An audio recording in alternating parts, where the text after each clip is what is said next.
Isang crucial pero basic na skill na madalas hindi natin nai-apply sa sarili natin pero kailangan na nating simulan ngayon, lalo na kung gusto mo na mag-work from home at maging virtual assistant. You see, kung gusto mo pong kumita habang nakapambahay at pwedeng simulan na ang iyong journey as a virtual assistant, kahit beginner ka, ito yung step one. At ulitin ko to kasi I'm also giving time para do sa mga kagaya ni Sky na nag-aabang sa challenge na to. Kasi ako dati, hindi ko rin alam kung saan magsisimula. Pero guess what? Yung simpleng hilig ko sa pag-organize at pag-check ng email, yun pala yung magiging first job ko online.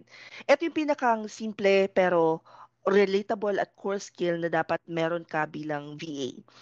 Number one would be creating email labels para maayos ang inbox ni client. Parang folder-folder lang yan sa Gmail.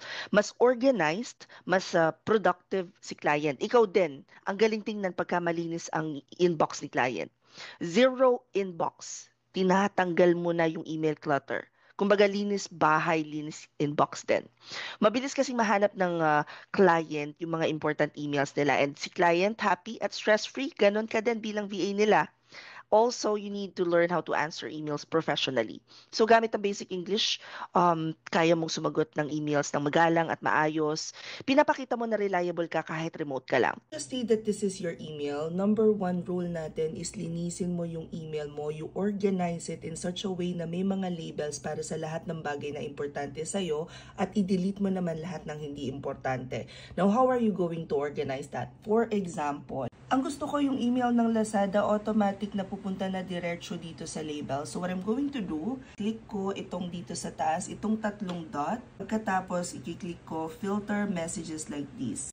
Magkakaroon ng pop-up na ganito. So i-click ko lang itong create a filter. Pagka ayoko na pumasok siya sa inbox, click lang yung skip the inbox. Imamark ko na rin siya as red. Pagkatapos, i-a-apply ko siya sa label. Pagkatapos, i-click ko ito. At dahil wala pa akong label para sa Lazada, mag-click lang ako ng new label. Dito sa pop-up, lalagyan ko siya ng pangalan na Lazada. Pagkatapos, i-click ko yung create. Para ma-filter na rin niya lahat ng similar na emails, i-click ko yung also apply, filter to 10 matching conversations. Click on create filter. So ulitin ko for task number 1, create email labels para organized ang inbox ninyo at yun na rin yung practice ninyo kapag i-organize nyo ng inbox ng client.